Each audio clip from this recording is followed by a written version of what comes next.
The most important original intention that we had is being able to cause an effect on the audience, be entirely homophobic, and create false ideas about the reception of public displays of affection in between homosexuals in Peru. Given the fact that Sarah and myself, the discriminators, were dressed in a very fancy way, we wanted to convey the idea that how even the most educated Peruvians could be entirely close-minded. We took the discrimination to a very radical level, making it be near the border of mockery or satire so that it would be obvious to anyone that heard us that what we were saying to Sam and Lauren was entirely wrong. Given our results, out of the 6 places where we performed the skit, we got the reaction that we wanted 4 times. What was this reaction?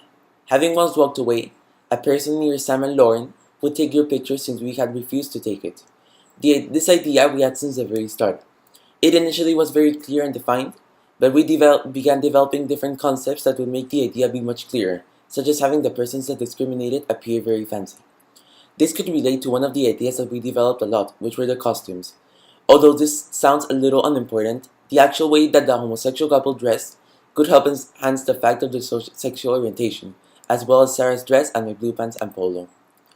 Being the discriminator affected me a lot. To begin with, it made me look at this issue in the harshest and most opposite way possible. Although I am not personally in complete favor of the LGBT movement, I would not classify myself as the role that I had to act upon.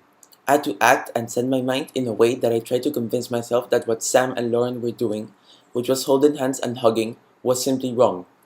At some times, I felt entirely wrong for acting this way, but had to continue thinking that this was only acting. The value of not getting a response as well is important.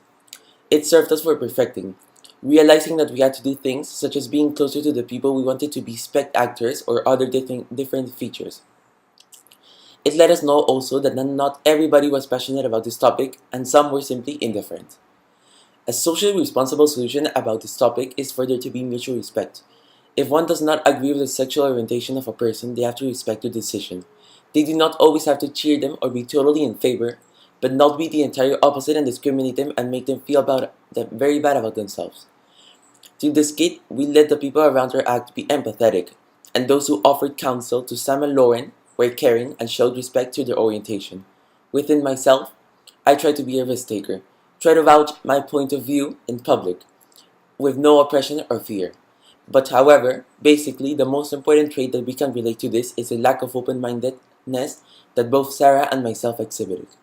As Augusto Boal, the pioneer of invisible theater, stated, theater is the most perfect artistic form of coercion. Acting and seeing others act through this type of theater has made me view social issues in a different way. It definitely leaves me much to think about the way I perceive different everyday issues and how I act about them.